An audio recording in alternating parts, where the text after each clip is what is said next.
बिहारचे मुख्यमंत्री नितीश कुमार यांनी मुख्यमंत्री पदाचा राजीनामा दिला असून ते भाजपसोबत सत्ता स्थापन करणार आहेत। नितीश कुमार आज संध्याकाळीच पुन्हा मुख्यमंत्री पदाची शपथ घेणार असल्याची माहिती आहे। 3 वर्षात दुसऱ्यांदा नितीश कुमार भाजपसोबत सत्ता स्थापन करतात। नितीश कुमारांचं भाजपसोबत जाणं मात्र इंडिया आघाडीला मोठा धक्का समजला जातोय। आघाडीमध्ये चांगली स्थिती नसल्याचं मत नितीश कुमार यांनी राजीनाम्यानंतर व्यक्त केलंय। दरम्यान संजय राऊतांनी नितीश कुमारांवरती जोरदार हल्लाबोल केलाय। नितीश कुमारांचं मानसिक स्वास्थ्य बिघडलंय। अयोध्येत राम तर बिहारमध्ये पलटू राम असल्याची टीका संजय राऊतांनी केली आहे। इस्तीफा दे दिया, समझ गए ना।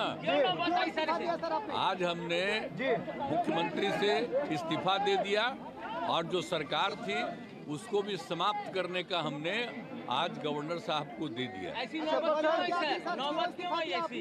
अरे इसलिए नौबत हुई है कि ठीक नहीं चल रहा था, तो इसीलिए थोड़ी परेशान। आप लोग तो हमसे बहुत पूछ रहे थे, हम बीच में बंद कर दिए थे कुछ बोलना, तो हम देख रहे थे।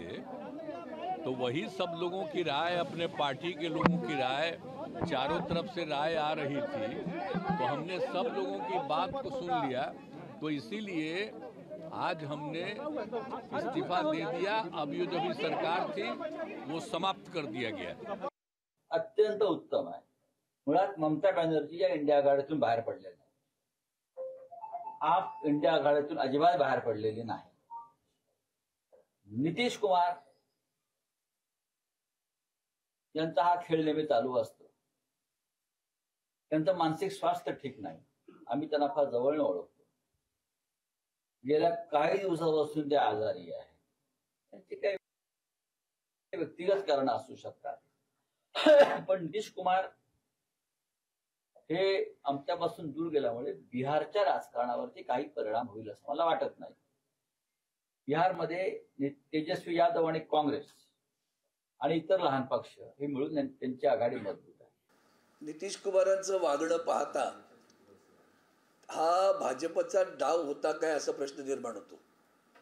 कारण कदाचित इंडिया आघाडीला कल्पना होती असेल की यांचं काही खरं नसतं, म्हणूनच त्यांना निमंत्रण केलं नव्हतं।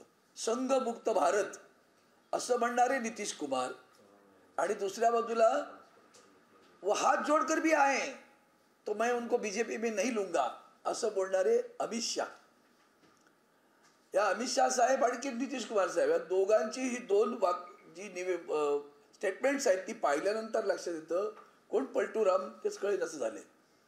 यांनी पलटी मारली का त्यांनी पलटी मारली।